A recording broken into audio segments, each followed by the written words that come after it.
Halo para pecinta catur Indonesia, kembali lagi Tarigan Catur Channel. Kali ini Tarigan Catur akan menampilkan partai yang berjudul Strategi Tanpa Rokade dan Pengorbanan Benteng Magnus Carlsen buat Maxim Vacher Lagrave tak berdaya. Oke, mengenai informasi pertandingan lebih detail, mari kita simak dalam layar berikut. Ya, pertandingan ini tersaji dalam babak semifinal turnamen Champions Chess Tour Opera Euro Rapid 2020, tepatnya pada hari pertama dan di match yang ketiga, yang berlangsung pada tanggal 12 Februari 2021, sekitar pukul 1:00 waktu Indonesia Barat dini hari. Pertandingan ini melibatkan pertarungan antara Grandmaster nomor 1 dunia asal Norwegia, yaitu Magnus Carlsen, menghadapi perlawanan Grandmaster nomor 5 dunia asal Prancis, yaitu Maxime Vachier Lagrave. Tanpa berlama-lama, langsung saja kita masuk ke papan untuk melihat sengitnya pertarungan antara kedua pemain.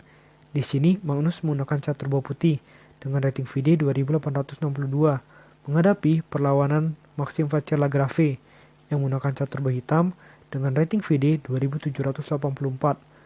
Magnus Carlsen memulai permainan dengan pion D4 dan dijawab kuda F6 oleh MVL. Ini adalah pembukaan Hindia, pion C4 dan pion G6. Masih dalam pembukaan Hindia dengan variasi pertahanan Hindia Barat dan kuda C3, maka masuk ke dalam pembukaan pertahanan Hindia Raja. Pion D5 mengajak pertukaran pion di petak pusat, maka lagi-lagi berubah menjadi pembukaan pertahanan Grand Field.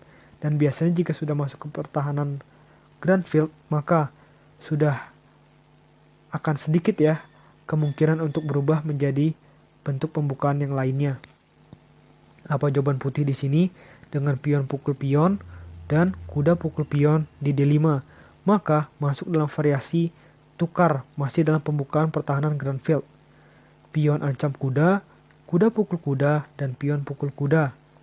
Gajah G7 persiapan rokade pendek tentu saja, dan menteri skak di A4.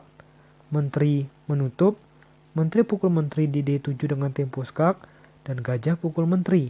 Benteng B1 ancam pion lemah hitam di B7, maka pion maju ke B6.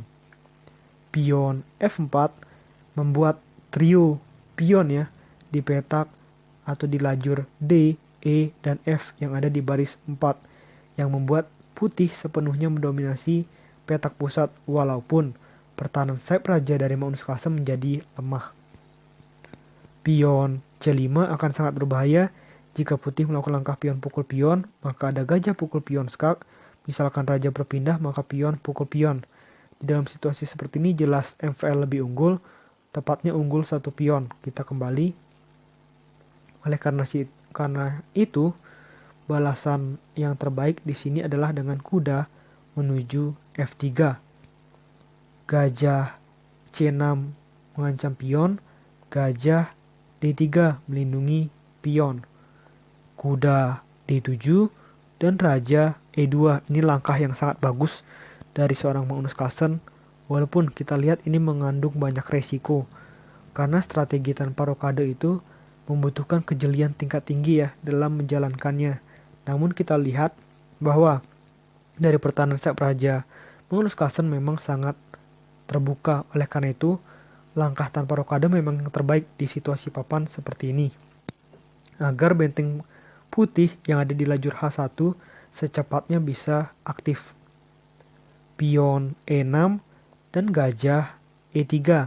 Pion C4 jelas di sini tidak akan gajah pukul pion. Jika ini yang dilakukan, maka ada gajah pukul pion, diancam bentengnya ya, sekaligus diancam kuda. Misalkan benteng berpindah, maka gajah pukul kuda dan raja pukul gajah. Kita melihat di dalam situasi seperti ini jelas Magnus Carlsen akan tertekan nantinya di babak akhir, karena keberadaan kuda di dalam posisi seperti ini sangat diperlukan. Melihat pertahanan dari seorang MVL cukup tertutup ya, sedangkan pertahanan dari Magnus Carlsen sangat terbuka. Oleh karena itu, jelas langkah gajah pukul pion tidak diterima walaupun pion hitam gratis, maka gajah putih mundur ke C2. Kuda F6 mengancam pion 2 kali, dan kuda D2 semakin melindungi pion. Pion B5 dan pion A4. Di sini apabila pion pukul pion, inilah yang diharapkan oleh Magnus Carlsen. Walaupun kalah satu pion, tetapi jelas di sini benteng putih sangat mendominasi lajur B, dan ini akan sangat berbahaya bagi hitam. Lagi pula, pion hitam yang di lajur A menjadi tumpuk, dan tentu saja akan sangat sulit untuk promosi ya di dalam situasi seperti ini. Kita kembali, maka jelas setelah pion ke A4, maka belasan hitam adalah pion A6 melindungi pion B5. Pion D5 ini langkah yang cukup unik juga oleh Magnus Carlsen. Bahkan analisa komputer menyebutnya ini adalah langkah salah. Tetapi setelah pion E pukul D5, ada langkah bagus dari Magnus Carlsen dengan pion E5 mengancam kuda hitam, dan inilah yang penting ya, memajukan pion putih ke barisan pertahanan lawan sekaligus dengan tempo ancam kuda. Kuda ke E4, kuda pukul kuda, dan pion pukul kuda. Benteng H ke D1 dan rokade pendek oleh MVL. Benteng D6 dan benteng A ke C8. Pion A pukul B5 dan pion A pukul B5. Di sini yang sangat tidak disangka-sangka yang dilakukan oleh seorang Magnus Carlsen adalah dengan benteng pukul gajah di C6. Kita lihat langkah ini penuh risiko sebenarnya, karena dilakukan saat permainan masih di babak middle game. Tetapi jika melihat langkah-langkah selanjutnya yang akan dilakukan oleh Magnus Carlsen, ini adalah langkah yang sangat tepat. Kita lanjutkan ya.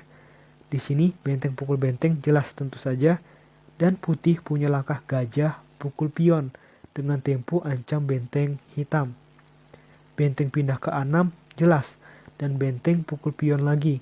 Walaupun di sini kalah benteng, tetapi di sini kan MVL dapat benteng Magnus Carlsen, sedangkan Magnus Carlsen mendapatkan satu gajah dan 2 pion dari seorang MVL. Jadi jelas di sini Magnus Carlsen mencoba ya untuk terus mengembangkan pion-pionnya untuk nanti promosi dengan keunggulan 2 pion walaupun kalah kualitas benteng berbanding gajah. Kita lanjutkan. Benteng D8 dan benteng C5 ancam pion lemah hitam di C4. Benteng A4 melindungi pion. Raja F3 dan gajah F8 mengincar benteng putih. Benteng pindah ke C7 dan gajah A3. Pion F5 ini langkah bagus. Pion pukul pion di F5 dan gajah pukul pion di F5 dan gajah B2. Sebenarnya di dalam posisi seperti ini ada langkah yang lebih baik selain gajah B2. Menurut analisa komputer, langkah terbaik di sini adalah dengan benteng ke A5 mengancam pion putih ini. Apabila ini dilakukan, maka lanjutannya menurut analisa komputer adalah sebagai berikut. Dengan gajah D4, gajah F8, gajah D7, benteng D5, pion E6, gajah E7, raja E4, benteng D6, dan seterusnya. Kita kembali di sini melakukan langkah gajah B2, dan balasan putih adalah dengan pion E6. Di sini balasan hitam adalah dengan pion pukul pion di E6. Namun kita kembali, jika di sini hitam melakukan langkah gajah pukul pion, yang ditakutkan oleh seorang MVL adalah seperti ini.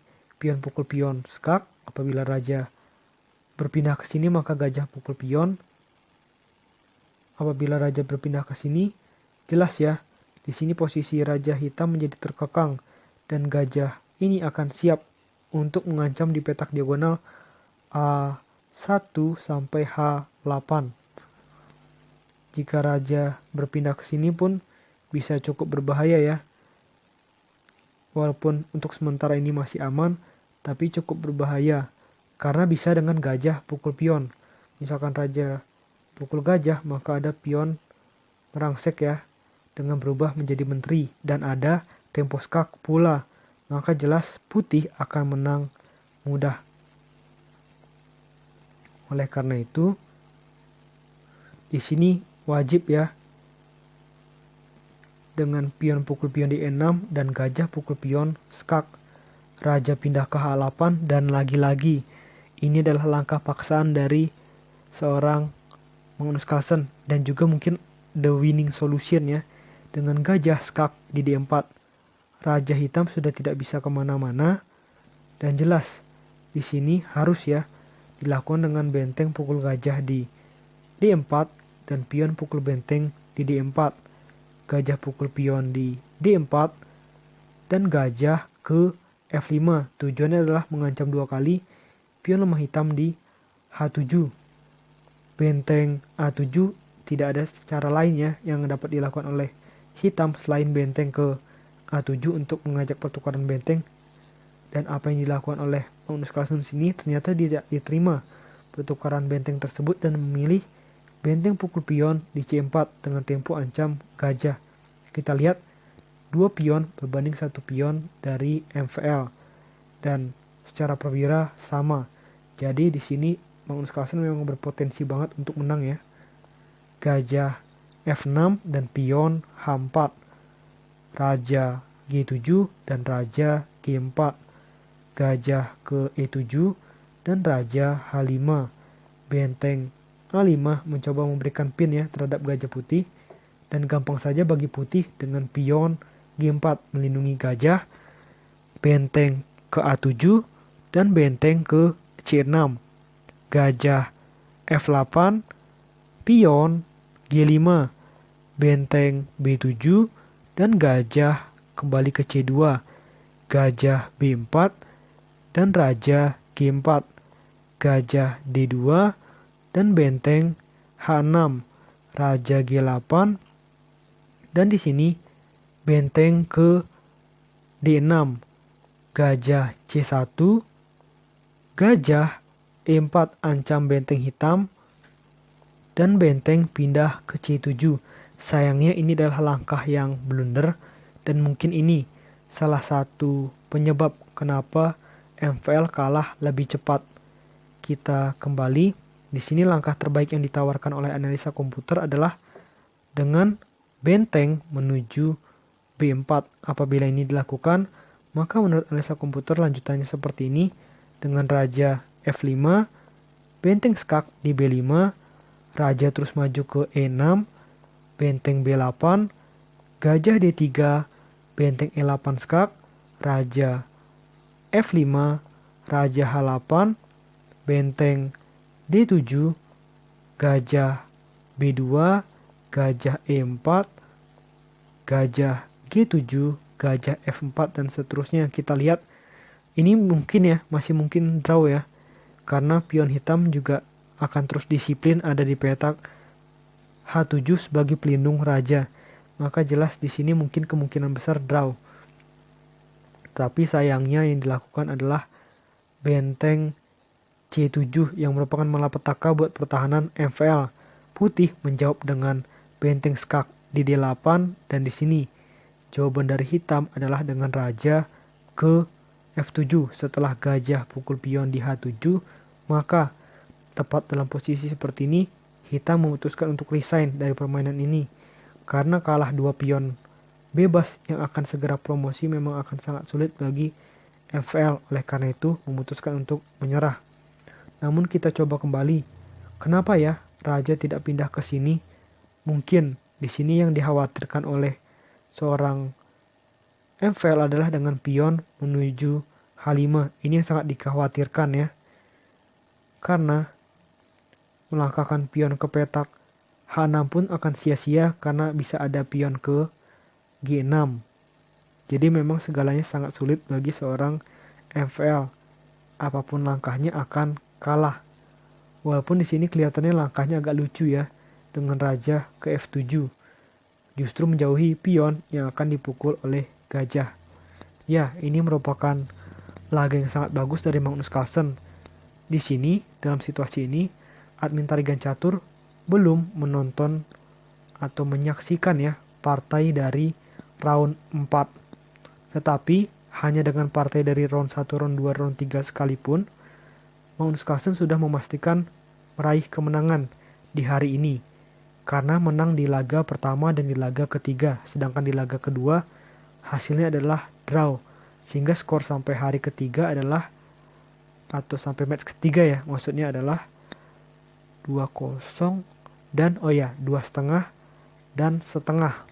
Tinggal satu laga di round keempat untuk memastikan apakah laga itu akan dimenangkan oleh Magnus Carlsen dengan skor jauh atau skor dekat.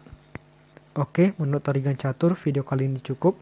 Nantikan konten-konten selanjutnya tetap di Tarigan Catur Channel.